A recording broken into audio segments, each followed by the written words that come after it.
that's a word, as opposed to unkempt, or if they have on what I call their homeless schizophrenic outfit and look like they haven't been bathed and so on and so forth. And, you know, do they just kind of seem like a person who is attending to their own needs, to their self-care? B is behavior. Again, does he look more or less relaxed? People can look a little anxious during an exam, but is he more or less relaxed? Is he behaving appropriately, or is he like looking around the room, or does he seem kind of like hostile, or does he seem worried, upset, whatever? That's behavior.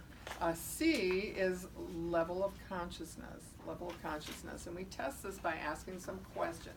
So, Adam, can you tell me your name and date of birth? Adam. Date of birth is February 27th, 19. Oh, well, happy birthday soon. Can you tell me where you are?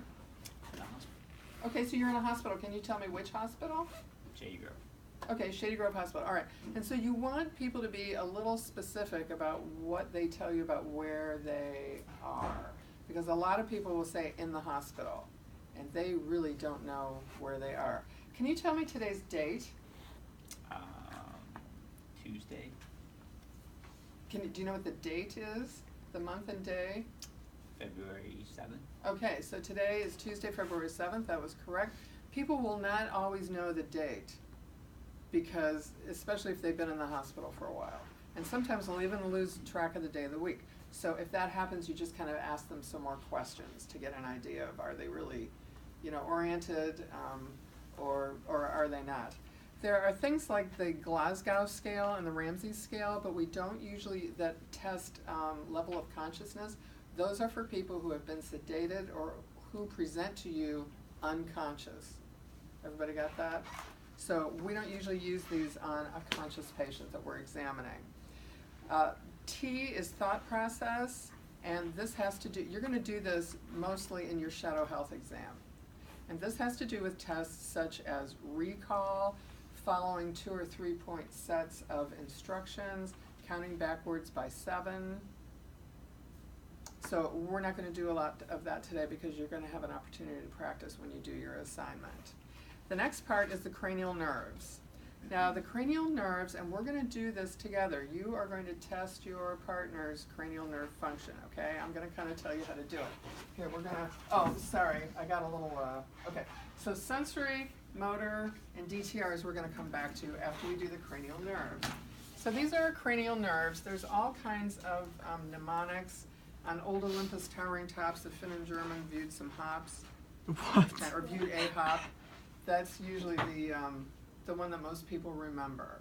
The olfactory nerve, we don't usually test unless somebody's had a recent head injury or a recent stroke, and then we might pass something very, very sharp or astringent or pungent under their nose and make sure that they can differentiate that, but we don't usually do that, and you are not going to be required to do that if you're following in your rubric. You are not going to be required to do this for validation. Okay, so cranial nerve 2, this is the optic nerve, and we test this by visual acuity. How do we test visual acuity? Anybody tell me? With the Snellen chart, okay? So we're not going to actually all get up and do this, but what you would do is have your patient stand how far from the Snellen chart? 20 feet. 20 feet, very good. Hence the 20-20 vision is the standard. You would have them cover one eye, read down as far as they can, cover the other eye, read down as far as they can, and then record your results. So that is visual acuity. Another thing is that somebody who's really, they might look inside the eye to locate the optic nerve, and that requires using the ophthalmoscope, which I'm not extremely skilled with, and it takes a little time. You will not use an ophthalmoscope during your validation. I can show you how to use it, you know, later on if we have some time to fool around. The other thing we're going to do is the confrontation test. The confrontation test is a test of peripheral vision, which the second cranial nerve controls. So what we're going to do, right? So we're going to do this together, okay? What I want you to do is someone is the examiner and someone is the patient. okay? So you're gonna face each other, and you're both gonna cover the mirror image eye. You're gonna cover the mirror image eye, not, like, you're not gonna both cover the left eye, you're gonna cover the mirror image eye. Yeah, you do the The opposite. examiner is, no, not the opposite, the mirror image eye. Oh, so this side, Right? yeah. Right here, same side. Same side. Has everybody got that? Okay. So you want to be a little bit more than arm's length. A little bit more than arm's length. Yeah, that's good. Okay. And so what I'm testing, okay, now this person is looking straight at me. Straight at me. And what I'm going to be doing is have my hand out here, and I'm going to wiggle my fingers and bring it in. You tell me when you see. I can see it already. Okay. Yeah. So I'm the point of reference. Whenever I can see, now this presumes normal vision on the part of the examiner, right? So if you don't have that, we got a problem. But for the most part, the examiner is going to have normal vision. I'm kind of doing this because of my glasses. Okay. Okay. So you already saw it. Okay. And then start can with see you. it. Okay. I can see it. Okay. I can see it. Okay. That's it. That's basically it. That is called confrontation. That is the You want to do that? visual backwards? field. Huh? You want to do that on each And then we side? would want to do it on both sides. Remember, in any assessment, you want to check for symmetry. You want to check for symmetry, so you do it on both sides. So that's our test for confrontation. The other thing we're going to test for is the pupillary light reflex. And I know this is weird, but I like to use, What? It was on. oh, there we go. Okay. So what you're going to do, now you have your pen light, right? You're going to have your patient just looking straight ahead at some, they can fix on some point, show them something if there's a clock or something in the room, say look over there. So Adam, if you would just look that way, and then have them just, what you're going to do is just kind of bring this light in from the side. Oh, great. And see if you get a pupil constriction. It's really cool. Okay? For both? For both eyes. Remember, we always test both sides. Very good. You do it now? Yes, Do it now. yes, we're doing this together. Those get bigger? No. Do it now. Good. And I'm going from. I don't even know if I can face.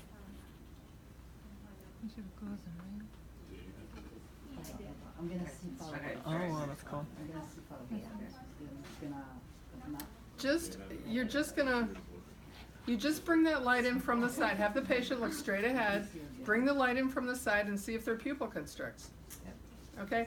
And then while you're doing this, we're kind of moving on to the next set of tests, but while you're doing this, you also want to notice if their pupils are equal and round, right? Let me do mine again. You want to notice if their pupils are equal and round.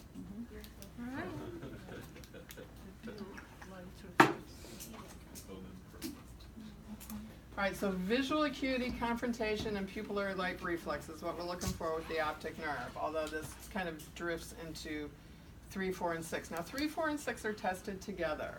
These are the oculomotor, trochlear, and abducens. So for the quick question, for the validation, you just want us to be doing the It's gonna stuff, tell you or do right want here. us to be like saying like, okay, I see his eyes are pearl. Yes, yes. You need to, during the validation, you need to be talking about what you're doing. You need to be talking about what you're doing. Okay. I'm going to test your field of vision by doing what we call a confrontation test. Please cover your eye, blah, blah, Okay. blah, and then go ahead and do it. And I am testing to see if your pupils react to light. You know, oh Okay. good, they do. Boom, that's it. Okay, so that's what you're gonna be doing. Okay, where was that? So oculomotor, trochlear, and abducens are done together, and they have more to do with the physical, with the motory functions, the motor functions of the eye rather than the sensory functions. So we're not really talking about vision, we're talking about how your eyes work together. Do they work in tandem? Are they symmetrical? Can you like see things? Can you look around without moving your head? Those are the things that we're doing. So the test that we're doing is we are going to test for accommodation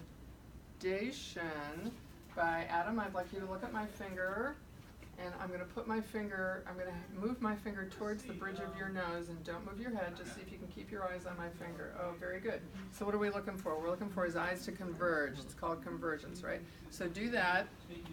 Do that. Test for accommodation. Cross-eyed. Alright, ready? I'm gonna go in the middle and This is the little cross-eye test. you The do little it down. cross-eye You're test. supposed to like this. They didn't like cross, but they kept it together. She's looking down because you're pointing at the tip. You're pointing at the bridge of her nose. Right at the bridge Thanks, of the Adam. nose, okay? You're the best. This is how we do it, you guys. The examiner is like this. Everybody, everybody. The examiner is like this, right? Finger up. Move toward the bridge of the nose. Right, there you go. Everybody- Finger up. Finger up. Oh. Follow instructions. Finger up. You did it before. All right. Oh, okay. Okay, just very like good. this. You need to follow instructions, all right? Follow instructions, very Yes, good. ma'am. Okay, also we are checking, oh, I'm sorry. So you also want to sort of look at the gross appearance of the eyes. Check for ptosis, you know what ptosis is? No. Eye drooping, eyelid drooping, like if one eye's kind of drooping and the other eye's open, yeah, exactly. Ptosis, also nystagmus, which is any kind of abnormal, it almost looks like vibrating of the eye. I feel like my eye does that occasionally. though. Well, it might occasionally, but that's normal. That's normal. But any kind of abnormal movement or drooping of the eyes, let me see. And then we're going to check the extraocular movement, EOM, by checking what's called the 6 points of vision. This is, now I want you to watch me and then you're going to do it with in your little dyad or triad, okay? This is where you have the patient kind of look at a fixed point in the room, and then without moving their head, you're going to move your finger to 6 places and ask them to follow it, okay? So, Adam, what I want you to do is, could you just fix your eyes on that whiteboard, and without moving your head, please, just moving your eyes and using the muscles of your eyes, I want you to follow my finger, okay? All right, here. 2, 3, 4, 5, 6. Okay? Has everybody got that? In some videos it says like an H motion, you know, up, down, and like that. It doesn't really, but you need to do like 6 points. Okay? So you guys do that. You're supposed to come back to, you should come back to the midline. Okay, go ahead. Okay. Come back to the midline. And what you're looking for, Follow my finger without losing and what my you're eye. looking for is are both eyes moving in conjunction and following without having to move the head. So follow my fingers. Alright, so Ready? Now follow my finger. Without moving your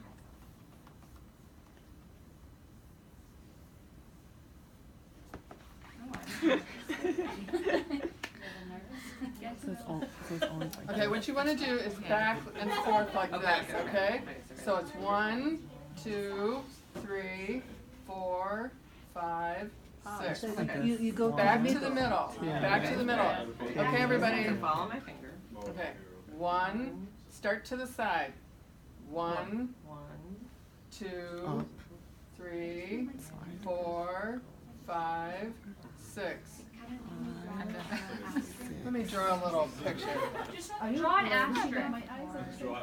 Yeah, it's like an asterisk. No. That one? Okay, ready? You're looking at me. There's Look at my. there's a bunch of videos, but basically what you're doing is Follow me.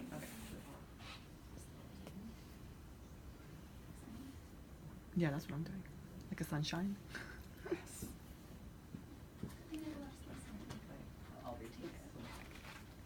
okay. Does that help? Yes. Okay. Okay. All right. So this is fun, right? Not bad. Yeah. So far so good. Okay. So now we're moving on to, now we go back to 5, the trigeminal nerve. Okay, the trigeminal nerve innervates really kind of like the jaw, the muscles of mastication. So Adam, what I'd like you to do is kind of pretend you're chewing. You know, and you look for symmetry and the ability to move those muscles and to move them on both sides. I'd like you to clench your teeth. Yeah, clench your teeth. And then I'm gonna try to pull your chin down, and I want you to not let me do that. Okay, very good, very good. All right, and that is our